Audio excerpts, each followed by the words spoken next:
সুপ্রিয় দর্শক, আপনাদের সবাইকে স্বাগত RTV এবং চায়না মিডিয়া গ্রুপের যৌথ আয়োজন চায়না ফোকাস অনুষ্ঠানে।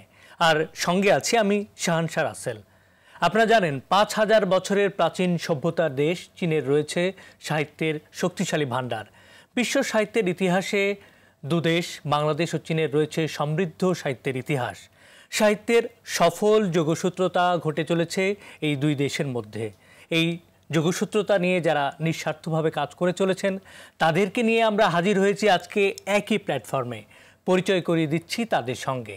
আমার সঙ্গে রয়েছেন চীনের সাহিত্য বিশারদ অধ্যাপক দং ইউ ছেন, সঙ্গে আছেন অ্যাডন প্রকাশনীর প্রকাশক সৈয়দ জাকির হোসেন। এছাড়াও অনলাইনে বেজিং থেকে আমাদের সঙ্গে যুক্ত আছেন সাংবাদিক এবং লেখক ইয়ং সুয়েমিং স্বর্ণা। আপনাদের সবাইকে স্বাগত আমাদের এই অনুষ্ঠানে। অধ্যাপক দং ইউ ছেন, আপনি বাংলা ভাষায় গভীর অনুরাগ বা ভালোবাসার কারণে 2016 সালে 33 খণ্ডে রবীন্দ্র রচনাবলী চীনা ভাষায় অনুবাদ করেছেন। বাংলা ভাষাকে চীনের মানুষের কাছে আপনি তুলে ধরেছেন। বাংলা ভাষা সম্পর্কে আপনার উপলব্ধি আমাদেরকে জানান। আমার জীবনের অধিকাংশ সময় রবীন্দ্রনাথ ঠাকুরের রচনাবলী পড়ছে। বাংলা ভাষা থেকে চীনা ভাষায় সোজা অনুবাদ করেছি। বিশ্বভারতীর এই গ্রন্থ বিভাগ এই রবীন্দ্র রচনাবলী সম্পূর্ণ প্রকাশ হয়েছে বাংলা ভাষায়। এই রবীন্দ্র রচনাবলী থেকে আমি সোজা বাংলা ভাষায় অনুবাদ করেছিলাম। রবীন্দ্র রচনাবলী সংস্করণ দুই ধরনের। প্রথম ধরনের চলিত সংস্করণ, সেটি শ্রী খোংদা। তারপর এই বিভাগে দ্বিতীয় সংস্করণ করেছিল, সবচেয়ে ছোট লাইনের এই চেপেটো। তাই 18 খণ্ডা প্রকাশ হয়েছে, তাই দামি কমে হয়েছিল। সাধারণ লোক এই বেচার ভাষা ভালো লাগছে। আমি এই নতুন সংস্করণ সুলভ সংস্করণ অনুযায়ী চীনা ভাষায় ধাপে অনুবাদ করেছেন। শুধু আমাকে একা নয়, আমার 15 লোক তারা বাংলা ভাষা জানেন। আমি একসঙ্গে 60 বছরে এই অনুবাদ করেছিলেন। 2015 সালে অনুবাদ শেষ করে চীনা পিপলস জনগণের প্রকাশনালয়, চীনায় নাম্বার 1 প্রকাশনালয়, এই প্রকাশনালয় এই অনুবাদ প্রকাশ করেছিলেন এই 2015 সালে শেষে, ডিসেম্বর শেষে। এই ধরনের আমি আমার জীবনে এই বড় বড় কাজ করেছিল এইটা। কবিতাগুলি নির্বাচিত 60 খণ্ড অনুবাদ করেছিল, প্রকাশ হয়েছিল। গল্পগুচ্ছ, উপন্যাস ইত্যাদি একসঙ্গে অনুবাদ করে প্রকাশ হয়েছিল এর আগে। কিন্তু পরে এই রবীন্দ্র রচনাবলী সবাই এই ধরনের খুব ভারী বক্স, খুব ভারী। বাংলা ভাষার ছাড়া শুধু চীন দেশে এখন পর্যন্ত রবীন্দ্র রচনাবলী সম্পূর্ণ অন্য ভাষায়, চীনা ভাষা অনুবাদ আছে। ইংরাজি নেই, হিন্দি ভাষা নেই, উর্দু ভাষা নেই, জার্মান ভাষা নেই। পৃথিবীর অন্য দেশের অন্য ভাষায় সম্পূর্ণ নেই। এখন আমি জানি। আমি আমার বন্ধু একসঙ্গে এই কাজ করেছিল।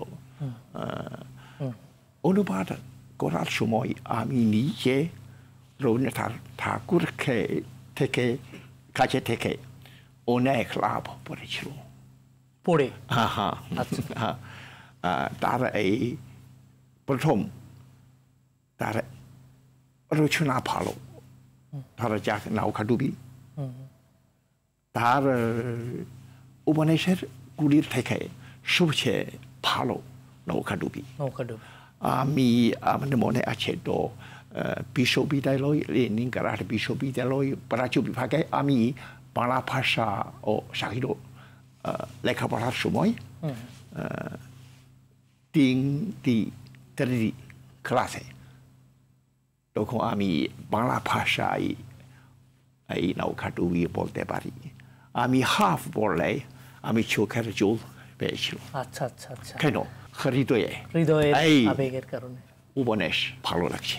জি, তার এই রমেশ এই চরিত্র রমেশ আমার জন্য এই জন্য এই লেখকের নিজের ধরনের চিন্তাধারা অন্যদের লোক সাহায্য করার নিজের অনেক কষ্ট পেয়েছে। এই চিন্তাধারা রবীন্দ্রনাথ উপন্যাসের এই প্রকাশ করার চিন্তাধারা খুব ভালো আমার হৃদয়ে প্রভাব পড়েছিল। জি, অধ্যাপক দং, আপনাকে অসংখ্য ধন্যবাদ। দর্শক, আপনারা যেমনটি শুনছিলেন, মানে সম্পূর্ণ রবীন্দ্র রচনাবলী বাংলা ভাষা ছাড়া যদি কোনো ভাষাই থাকে সেটা হচ্ছে চীনা ভাষায়, যেটা তিনি বললেন। আমি এখন আমাদের অনলাইন অতিথি বেইজিং থেকে যুক্ত আছেন স্বর্ণা। স্বর্ণা, আমি আপনার কাছে আসতে চাই। আপনার কাছে আমি যে প্রশ্নটা রাখতে চাই সেটা হচ্ছে বাংলা সাহিত্যের সাথে চীনা সংস্কৃতির কি ধরনের মিল বা অমিল আপনি লক্ষ্য করেছেন, যেহেতু আপনি চীনা সাহিত্য এবং বাংলা ভাষা দুটোই জানেন, দুটো নিয়েই কাজ করছেন, আপনি আমাদের জানান। আসলে এই যে দুই দেশের যে সংস্কৃতি বা সাহিত্য, যে কোথায় যে মিল আছে কোথায় অমিল আছে, এটা নিয়ে আসলে অনেক কিছু বলার বিষয় থাকে। প্রথমে মানে সংস্কৃতির দিকে যে মিল জায়গা সেগুলো আগে ধরতে যাই। যেমন দুই দেশের মানুষ খুব মানে অতিথেয়তা আর খুব উষ্ণ মনের মানুষ, হ্যাঁ, এই দিকে অনেক কিছু মিল আছে। তাছাড়া যেমন পরিবারের দিকে আমাদের যে মানে পরিবার যে বন্ধ, এরকম একটা প্রবণতা এটা দুই দেশের সংস্কৃতির মধ্যে আছে। তাছাড়া এই যে সুস্বাদু খাবারের দিকে আমাদের আগ্রহ, এটা কিন্তু অভিন্ন। হ্যাঁ, তারপর আমরা যেমন সবাই নিজের ভাষা এবং নিজের সংস্কৃতি নিয়ে যে খুব গভীরভাবে ভালোবাসি, সেটাও একটা মিল আছে। আজকের অনুষ্ঠানে যে অতিথি জাকির হোসেন, ওনার কাছ থেকে প্রায় শুনে থাকি যে পর্ণে পর্ণে ভালোবাসা, হ্যাঁ, এটাও কিন্তু আমাদের একটা খুব বড় মিল জায়গা আছে। তো আসলে একটু সংক্ষেপে বলতে চাই যে আসলে আমরা মানুষের উপরে এবং সম্পর্কের উপরে যে বেশি গুরুত্ব দেই, সেটা আমাদের সাহিত্য এবং সংস্কৃতির মধ্যে একটা বড় মিল জায়গা আছে, সেটা আমি উপলব্ধি করি। আর তাছাড়া যেমন সাহিত্যের দিকে এখন যেহেতু চীনে আসা বাংলাদেশি বন্ধুদের সংখ্যা দিন দিন বাড়ছে, তারা চীনের বিভিন্ন জায়গায় ঘুরে বেড়ান আর ফিরে যাওয়ার পর তাদের নিজের যে ট্রাভেল লগ, হ্যাঁ, বা ভ্রমণের যে কাহিনীগুলো লিখে থাকেন, সেটা আমরা প্রায় দেখতে পাচ্ছি। আর তাছাড়া অনেকে এখন চীনের সংস্কৃতি, চীনা ভাষা, তারপর চীনার ইতিহাস, চীনের ইতিহাস বিভিন্ন দিকে লেখার কিন্তু বইগুলো আমরা এখন দেখতে পাচ্ছি, আরো বেশি দেখতে পাচ্ছি। এই দিকে আমারও খুব ভালো লাগে। তাছাড়া সাহিত্যের দিকে আমাদের ভালোবাসা, কবিতার দিকে যে আমাদের ভালোবাসা, এটা আমাদের একটা বড় মিল। আমরা এখনো কিন্তু যেমন চীনের কেউ আমাকে জিজ্ঞাসা করে চীনের মানে ভালোবাসার একটা মানে কি বলবো, একটা যদি আপনি একটা কথা দিয়ে চীনা মানুষের মনের ভেতরে যে কি রকম ভালোবাসা, সবচেয়ে ভালো ভালোবাসা, তাহলে সেটাও হয়তো আমি একটা কবিতা দিয়ে তাকে বোঝাতে চেয়েছিলাম, মানে মানে তোমার হাত ধরে তোমার সাথে পুরো হতে চাই। হ্যাঁ, এটা চীনা মানুষের মনের ভালোবাসার একটা দর্শক। তো এই জন্য বলতে চাই যে আসলে মিলের জায়গা অনেক, হ্যাঁ, কিন্তু কিছু অমিল জায়গাও সেটা আমরা উপলব্ধি করতে পারছি। যেমন সবচেয়ে বড় জায়গা সেটা হলো চীনা মানুষের একটা মানে দীর্ঘমেয়াদী চিন্তা, সেটার দিকে একটু বেশি চিন্তা করে। একটা কাজ করলে তার ভবিষ্যতের প্রতি প্রভাব কেমন হবে, হ্যাঁ, সেটার দিকে একটু বেশি চিন্তা করে থাকে।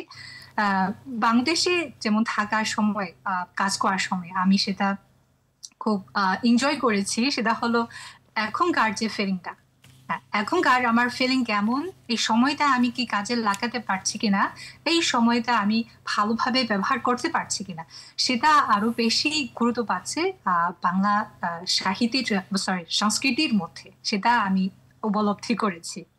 এই এই এই জায়গাটা একটু বেশি অমিলতা খুঁজে পাচ্ছি আর কি। জি, ধন্যবাদ স্বর্ণা, আপনি সুন্দর বলেছেন। আমি একটু আমাদের বাংলাদেশি বন্ধু জনাব জাকির হোসাইন আপনার কাছে আসতে চাই। আপনি চীনা সাহিত্য নিয়ে কাজ করছেন, এটা খুবই সুন্দর একটা উদ্যোগ, আপনি স্বাগত জানাই।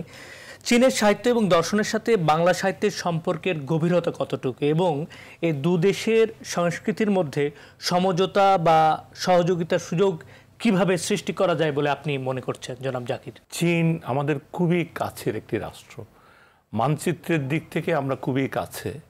ভাষার দূরত্ব যদি আমাদের চলে যায় তাহলে চীনের যে মাটি যেভাবে কথা বলে, চীনের মানুষগুলোর সাথে যে মাটির একটা সম্পর্ক, সেখান থেকে কিন্তু আমাদের শিকার আছে। ঠিক একইভাবে আমাদের যে আন্তরিকতা, সেই জিনিসটা আমাদের যে সাহিত্য, চিরায়ত সাহিত্য, সেই এবং চীনের চিরায়ত সাহিত্য, চীনের লোকজ সাহিত্য, যেমন সেই জিনিসটার মধ্যে আমাদের এই যে বর্ণে বর্ণে ভালোবাসার কথা স্বর্ণা বললেন, আসলে স্বর্ণার মাধ্যমে যেন প্রথম চীনের মানুষের সাথে বোধহয় বিনিময় আমার সাথে স্বর্ণার সাথেই হয়েছে। এবং সেই সৌভাগ্যের সুবাদে আমি আগে থেকে যে আমরা ডন থেকে চীনের নানা কাজ করেছি, উনি আমাদের এখানে আসার পর উনি দেখতে পেয়েছেন। দেখতে পাওয়ার পর দেখা গেল আমি খুব ছোটবেলা থেকে পিকিং রেডিও শুনতাম, যার কারণে চীনের যে টোন, তাদের যে সৌন্দর্যের একটি টোন আমাদের কানে খুবই শৈশব থেকে আমরা পেয়েছি। আর আমার বাড়ি চট্টগ্রামে চীনের কাছাকাছি, যার কারণে আমাদের শৈশবে আমাদের মা, দাদি, নানিরা আমাদেরকে চীনা মাটির পাত্র দিয়ে খাবার দিত। চীনা মাটির পাত্রে যে অঙ্কনগুলি থাকতো, রঙের যে খেলা থাকতো, আমাদের শৈশব গঠনে এটার একটা বড় প্রভাব হয়েছে। ওইটার মাধ্যমে ওখানে বর্ণগুলির যে খেলা করে, সেই জিনিসটাও বাংলাদেশের মানুষের মধ্যে সৃজনশীলতার সৃষ্টি। আমাদের বর্ণমালা, বাংলা বর্ণমালার যেরকম একটা বৈশিষ্ট্য আছে, চীনের বর্ণমালাগুলোও আমাদের পরস্পরের যেন খেলা করার একটা সুযোগ আছে। সেই দিক থেকে আমাদের সৃষ্টিশীলতা আমরা মনে হয় আমাদের ব্রিজ করার আরও অনেক সুযোগ আছে। ধন্যবাদ জনাব জাকির। সুপ্রিয় দর্শক, আমার হাতে যে বইটি দেখছেন, এটা হচ্ছে বইটির নাম কনফুসিয়াসের কথোপকথন। এই বইটির অনুবাদ করেছেন দং ইউছেন, অধ্যাপক দং ইউছেন আমাদের সঙ্গে আছেন। তিনি পিকিং বিশ্ববিদ্যালয়ের অধ্যাপক, এবং আমাদের সঙ্গে আরেকজন যিনি অতিথি আছেন বেজিং থেকে, স্বর্ণা, তিনিও এই বইটির অনুবাদক। সম্প্রতি বইমেলায় এই বইটির মোড়ক উন্মোচন হয়েছে। ইন্টারন্যাশনাল কনফুসিয়াস ফেডারেশন এবং বেজিং ফরেন স্টাডিজ ইউনিভার্সিটির সহযোগিতায় এই বইটির অনুবাদ করেছেন এই দুই অনুবাদক। আমি একটু জানতে চাচ্ছি প্রফেসরের কাছে, মহান দার্শনিক কনফুসিয়াসের এই বইটা বাংলা ভাষায়, বাংলা ভাষাভাষীদের কাছে আপনি কেন নিয়ে আসার প্রয়োজনীয়তাটা অনুভব করছেন? কনফুসিয়াস চীনের ইতিহাসের প্রচণ্ড উৎসব আমলের বিখ্যাত শিক্ষাবিদ,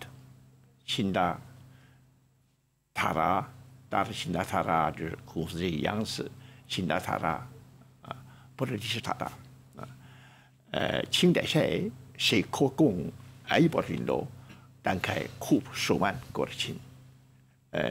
তার চিন্তাধারা অনেক খুব গুরুত্বপূর্ণ চিন্তা। তার এই চীনা ভাষায়论语、孔子论语বাংলা ভাষায় কথোপকথন। উনি 2000 বছর আগে অনেক বেসরকারি শিক্ষা ব্যবস্থা করেছিলেন। 2000 বছর আগে তার এই বইতে তো কথোপকথন রেখে আমার মনে হয় বাংলাদেশের পাঠকরা দেখে অনেক লাভ পেয়েছেন, বিশেষত নৈতিকতার ক্ষেত্রে। নৈতিকতা লোকজন পৃথিবীতে যেমন ভ্রমণ করেছিল, কিভাবে জীবনযাপন করেছিল, এই অনেক ক্ষেত্রে কনফুসিয়াসের চিন্তাধারা থেকে পেয়েছেন। আমি অনুবাদক হিসাবে প্রথম এই শিক্ষা লাভ করেছিলেন। আচ্ছা, তাইও আমি স্বর্ণা আমার দুইজনকে 4 বছর এই অনুবাদ শেষ করে, কিন্তু এইবার এই বই মেলার সময় এই জাকিরে প্রকাশ করেছিল, তাই আমি জাকিরকে ধন্যবাদ জানাচ্ছি। আমার মনে হয় এই বাংলাদেশের পাঠকদেরা উপকার হবে। এই বই থেকে অনেক ভালো কথা, এই কথা জানাচ্ছে যে লোকজন কেমন গাছ, কেমন অন্যদের লোকের প্রতি ব্যবহার করে, ইত্যাদি বেশি কথা হয়েছে।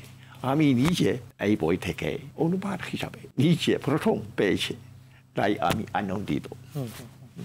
ধন্যবাদ মিস্টার দং। দর্শক যেমনটি বলছিলেন, কনফুসিয়াসের কথোপকথনের মধ্যে শিক্ষা, নৈতিকতা, জীবনযাপন এইসব বিষয় নিয়ে তিনি অনেক কথা বলেছেন, যেটা বাংলাদেশের পাঠকদের আসলে অনেক উপকৃত করবে। আমি একটু স্বর্ণা আপনার কাছে আসতে চাই, যিনি আছেন আমাদের সঙ্গে অনলাইনে বেইজিং থেকে। এই বইটি অনুবাদ করার সময় আপনার অনুভূতি কেমন ছিল, একটু যদি আমাদেরকে জানান। আচ্ছা, একটা কথায় কঠিন, খুব কঠিন লাগছিল আসলে। আমার প্রথমে এই কাজটা করতে সাহস পাই। তো অধ্যাপক দং আসলে মানে উনি তো খুব বিনয়ী মানুষ, কিন্তু উনি খুবই জ্ঞানী মানুষ একজন। আর তাছাড়া উনি তো খুব এনার্জেটিক। হ্যাঁ, তো এত বয়সে হলেও তিনি আসলে বিভিন্ন কাজ করতে খুবই আগ্রহী, এবং তিনি মনে করেন যে এই বইটা লেখা বা অনুবাদ করাটা এটা খুবই প্রয়োজন একটি কাজ, যেহেতু চীনা ভাষা বা চীনার সংস্কৃতি বোঝার জন্য এই বইটি কতটা গুরুত্বপূর্ণ। তো এই জন্য উনার মানে উৎসাহ পেয়ে আমিও এই কাজে জয়েন করেছি। তো মানে তার কঠিনতা কয়েকটি দিক থেকে। প্রথমটা হলো লেখাটি হলো ক্লাসিক চীনা সাহিত্য। হ্যাঁ, ক্লাসিক চীনা সাহিত্যর একটা বৈশিষ্ট্য হলো যত কম শব্দ ব্যবহার করা যায়। তো এই জন্য মানে প্রত্যেকটা শব্দের যে বিভিন্ন অর্থ থাকে এবং মানে বিভিন্ন জায়গা ব্যবহার করে তা বিভিন্ন অর্থ প্রকাশ করা হয়। তো এই জন্য মানে প্রথমে লেখাটির বোঝাটা খুবই কঠিন ছিল। তারপর দ্বিতীয়টা হলো যে এই বইটা যেহেতু একটা ক্লাসিক বই, এই জন্য ইতিহাসে প্রাচীনকাল থেকেই পর্যন্ত অনেক সুবিখ্যাত গবেষক, লেখক এই বই নিয়ে তারা গবেষণা করেছিলেন, এবং সবারই কিন্তু নিজের অনুভূতি যোগ দিয়েছে, এবং এদের মধ্যে তাদের নিজস্ব আন্ডারস্ট্যান্ডিং, বোঝা এসব বিষয় আছে, মতভেদও আছে। তো তাহলে কোন মানে বোঝার যে মানে ধারাটা অনুসরণ করে আমরা যে অনুবাদ করব, এটা আরেকটা চিন্তার করার বিষয় ছিল। তো আমি আর প্রফেসর দং আমরা বহুবার আলোচনা করেছি। তারপর এর মধ্যে সবচেয়ে যেমন স্বীকৃত ভার্সন আমরা বেছে নিয়েছি, আর তাতে কিছু ইংরেজি খুব ক্লাসিক অনুবাদও আমরা রেফারেন্স হিসেবে দেখেছিলাম, পড়েছিলাম। তারপর তার সাথে সাথে অনেক কিছু বই, মানে বিভিন্ন গবেষকদের বই আমরা রেফারেন্স হিসেবে পড়েছিলাম। তারপর এর মধ্যে আমরা যেটা মনে করি যে সবচেয়ে স্বীকৃত এবং সবচেয়ে মানে যুক্তিসঙ্গত অনুবাদ হিসেবে আমরা সেটা বেছে নিয়েছি। আর তাছাড়া নিশ্চয়ই আমাদের নিজের আন্ডারস্ট্যান্ডিংও এখানে যোগ করে দিয়েছি। তো প্রফেসর দং আসলে উনি তো খুব জ্ঞানী মানুষ, উনি চীনের সংস্কৃতি, চীনের ক্লাসিক সাহিত্য নিয়ে ওনার অনেক দিন ধরে যে অধ্যয়ন করা হয়েছিল, অনেক অভিজ্ঞতা আছে। তো আমার জন্য আসলে একটু খুব কঠিন কাজ মনে করা হয়েছিল। তো তারপর এই কাজটা করার সাথে সাথে আবার ওই যে প্রকাশক জনাব জাকির হোসেন, ওনার সাথে যোগাযোগ করে কিছু কিছু বিষয়, যেমন তিনি মনে করেন যে কেন এইভাবে লেখা হয়েছে, এটা হয়তো বাংলাদেশের পাঠকদের জন্য বোঝা খুব কঠিন, বা তাদের কাছে এটা মানে যেন মানে কিভাবে কথাটা বললে আরো সুবিধা হয় তাদের বোঝার জন্য, সেদিকেও আমরা আসলে এক্ষেত্রে অনেক সময় বের করেছি তা আরো মানে সুষ্ঠুভাবে পাঠকদের কাছে পৌঁছে দেওয়ার জন্য। তো এই ক্ষেত্রে আসলে অনেক কিছু সময় লেগেছে, এবং আমরা খুব খুশি যে ফাইনালি এই কাজটা সম্পন্ন হতে পেরেছে। ধন্যবাদ স্বর্ণা। 4 বছর কঠোর পরিশ্রমের পর আপনারা এই শিল্পকর্মটিকে বাংলা ভাষাভাষীদের কাছে তুলে ধরেছেন, এই জন্য আপনাদেরকে অসংখ্য ধন্যবাদ। আমি জনাব জাকির হোসেন আপনার কাছে জানতে চাই, যদিও সম্প্রতি বইটা বইমেলায় এসেছে, কি ধরনের ফিডব্যাক পাচ্ছেন বা সম্ভাবনার জায়গা আছে এই বইটা নিয়ে? এই প্রসঙ্গে আমি একটু বলার আগে একটু অ্যাডর্নের চীনের সাথে বই প্রকাশনার একটু কথা বলতে চাই। আমরা প্রথম চীনের উপর বই করি চীনের রূপকথা নিয়ে, তারও আগে আমরা চীনের উপর বই করি চীনের যে শিক্ষাগুরু এফেন্তি নিয়ে, যাকে নাসিরউদ্দিন হুজ্জা বলা হয়, চীন অঞ্চলে এফেন্তি বলা হয়। যেমন আমি এফেন্তির আকসুতে আমি এফেন্তির জাদুঘরে যাওয়ার আমার সুযোগ হয়েছে চিএনজির আমন্ত্রণে। ওইটা যদি আমি না দেখতাম হয়তো অনেক সাহিত্য অনেক কিছু বুঝতে পারতাম না, চীনের অনেক জাদুঘর যদি ভিজিট। এরপরে আমরা চীনের ভ্রমণ কাহিনীতে বই প্রকাশ করেছি, চীনের ছানজুর আর্ট অফ ওয়ারও আমরা বাংলা অনুবাদ বের করেছিলাম। ওই অভিজ্ঞতাগুলো আমাদের খুব সহায়ক হলো যখন আমাদের ইয়াংওয়ে মিং স্বর্ণা আমাদেরকে এই বইটি অনুবাদ করার একটা সুযোগ করে দিলেন এবং ডং ইউ চেনের সাথে আমাদের একটা সংযুক্তি করে দিলেন। এবং আমি অবাক হয়েছি, আমাদের কাছে কনফুসিয়াসের কথোপকথন আরেকটি বই, যেমন ক্লাসিক, উনি যে একটু আগে বললেন, উনি তো চীনের শিক্ষাগুরু। এই পাঠকদের কাছে আমি যে ফিডব্যাকটা পেয়েছি, এক অদ্ভুত একটা ফিডব্যাক পেয়েছি আমি। গতকাল কয়েকজন পাঠক আমাকে কনফুসিয়াসের ফিডব্যাক দিয়েছে, সেটা হচ্ছে আমরা ইদানিং বাংলাদেশে নানা ধরনের তারুণ্য বিদ্য, আমাদের দেশে যে বিধ্বস্ত একটা সমাজ, এই সমাজ থেকে নতুন করে উত্তরণ করতে চাচ্ছি। আমাদের বোধের চিন্তায় যে লজ্জা বলে আমরা হারিয়ে ফেলেছি, এই লজ্জাবোধ ফিরে আনতে কনফুসিয়াসের কথোপকথন আমাদের উপর বিশাল প্রভাব রাখতে পারবে বলে আমাদের মনে হয়েছে। এবং সবচেয়ে বড় কথা হচ্ছে আমি নিজেও অভিভূত হই কনফুসিয়াসের একটি বোধ, এটা তো কথোপকথন, মানে উনি উনার ছাত্রদের সাথে গুরু কিভাবে তার বিহেভিয়ার, আর্ট অফ লিভিং বা তার আচরণ সমাজের সাথে, মানুষের সাথে, তার শিক্ষার সাথে, তার ধর্মীয় গুরুর সাথে আচরণ করবে, প্রতিটি কনফুসিয়াসকে যেন আমি এখানে বাংলাদেশের এবং চিরায়ত আমরা যে নবী রসুল বৌদ্ধ তাদের ধারার আরেকজন মানুষ বলে আমার কাছে মনে হচ্ছে। এবং আমরা চীন এবং বাংলাদেশের যে মানুষের, চীনের মানুষ বোধ জ্ঞানে, চিন্তা চেতনায় এত আচরণগত, এত ভদ্র কেন, এত বিনয়ী কেন, তার বোধহয় একটা বিশাল প্রভাব আছে এই শিক্ষাগুরু কনফুসিয়াসের। তারা যে পৃথিবীতে এখন যারা বাংলা ভাষা শিখেছে, চীনের আমাদের বন্ধুরা, আমাদের ছেলেমেয়েরা নতুন করে বাংলা শিখছে, আবার আমাদের বাংলাদেশের ছেলেমেয়েরা চীন শিখছে, ভবিষ্যতে আমি এটা কি সুন্দর একটা পৃথিবী দেখতে পাচ্ছি এবং সেখানে কনফুসিয়াস একটা বড় অবদান রাখবে বলে আমার বিশ্বাস। আমি এখানে একটা স্বর্ণা এবং ডং ইউ চেনকে কৃতজ্ঞতা জানাবো।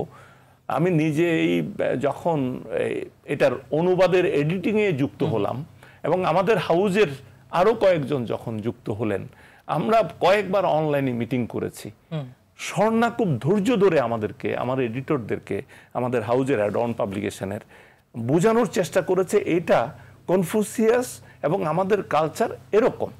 তখন আমরা এটাকে বাংলায় অ্যাডাপ্ট করে দেওয়ার। তো আমি এখানে মানে বিশেষ করে foreign language teaching and research press Beijing চীন, ওনারা এই বইটি প্রকাশ করার আমাদের সাথে যুক্ত হয়েছেন। আরেকটা হচ্ছে ইন্টারন্যাশনাল কনফুসিয়াস ফেডারেশন এবং বেইজিং ফরেন স্টাডিজ ইউনিভার্সিটির তুলনামূলক সভ্যতা ও মানবতাবাদী বিনিময় ইনস্টিটিউট। মানে সবচেয়ে বড় কথা হচ্ছে আমরা যখন কনফুসিয়াসের চীনের ভাষা যেহেতু আমরা বুঝি না, আমাদেরকে অরিজিনাল ইংরেজির অনেকগুলো ভাষণ স্বর্ণা আমাদেরকে দিয়েছিলেন এবং যেটা আমাদের এই বই প্রকাশে সম্ভবত বাংলা ভাষায় কনফুসিয়াসকে এভাবে উপস্থাপন এবং এটার মাধ্যমে চীনকে উপস্থাপন আমার মনে হয়েছে মানে প্রথমবারের মতো হচ্ছে। জি, ধন্যবাদ জাকির। আপনি যে সম্ভাবনা বা স্বপ্নের কথা বললেন, আমরাও আশা করি সেই স্বপ্ন সার্থক হোক। অধ্যাপক দং, আপনার কাছে আবারও আসতে চাই। আসলে আমরা অনুষ্ঠানে আমি যে প্রশ্নটা এখন করতে যাব, এটা এই 30 মিনিটের অনুষ্ঠানে আসলে আলোচনা করে শেষ করা সম্ভব নয়। তারপরও সংক্ষেপে আপনার কাছে আমি জানতে চাই, চীনের সাহিত্য সম্পর্কে বাংলাদেশের মানুষকে কিছু বলুন আপনি। অনেক সময় অনুবাদ করেছে রবীন্দ্রনাথ ব্যক্তিত্ব চরিত্র সম্বন্ধে গবেষণা করেছে। এই কনফুসিয়াসের কথোপকথন 4 বছরে শেষ করেছে। এই শুধু একই কম চীনা ভাষায় বাংলা ভাষা অনুবাদ করে শুধু একটা বই হয়েছিল ওটা। আমি এই এই চীন দেশের ইতিহাসের খুব পুরাণের এই প্রচণ্ড ষোড়শ আমলের এক শিক্ষাবিদ তাদের এই অনুবাদ করা খুব কঠিন হয়েছিল, কিন্তু এই শেষ অনুবাদ শেষ করেছে, প্রকাশ হয়েছে। আমার মনে হয় এই বইমেলা, বড় বড় বইমেলা দেখেছিলাম, বাংলাদেশের লোকজন বইগুলি বলতে আগ্রহী। এই দৃশ্য আমি দেখে খুব খুশি। আমার মনে হয় যে চিন্তা তাদের পাঠকরা পড়তে আগ্রহী, এইটা জাতি মানুষের আমার ভালো লাগছে। এই জাতির মানুষের মধ্যে নিশ্চয় জন্মগ্রহণ করেছে বিখ্যাত লোকজন হয়েছে। ধরা যাক রবীন্দ্রনাথ ঠাকুর, দুদিন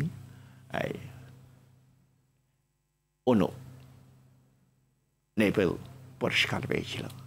নোবেল পুরস্কার বাংলাদেশে চীন দেশে সে কম, কিন্তু তিন নোবেল পুরস্কার হয়েছে। চীন শুধু সাহিত্য ক্ষেত্রে একজন পেয়েছে, আর বাংলাদেশে তিনজন। কেন? বাংলাদেশের পাঠকরা বইগুলি বলতে আগ্রহী। আমি এইবার বই মেলা দেখছি, আমার হৃদয়ে ভালো লাগছে। আমি অনেক ছবিগুলি তোলা হয়েছিল, আমি এই ছবিগুলি চীন দেশে নিয়ে আমার বন্ধুদেরকে জানাবো, প্রকাশ পাঠাবো। অধ্যাপক, আপনার কাছে আমার আরেকটা প্রশ্ন। আপনার ভবিষ্যৎ বাংলা ভাষাকে নিয়ে চীনা ভাষায় অনুবাদের ভবিষ্যৎ পরিকল্পনা যদি আমাদেরকে জানান। আমার এই একটা প্ল্যান আছে,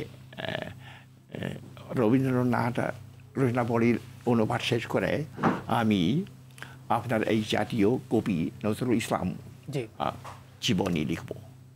এইবার এই খুঁজতে তার জীবনী খুঁজতে ভাই জাকির আমার এই ক্ষেত্রে সাহায্য করবেন।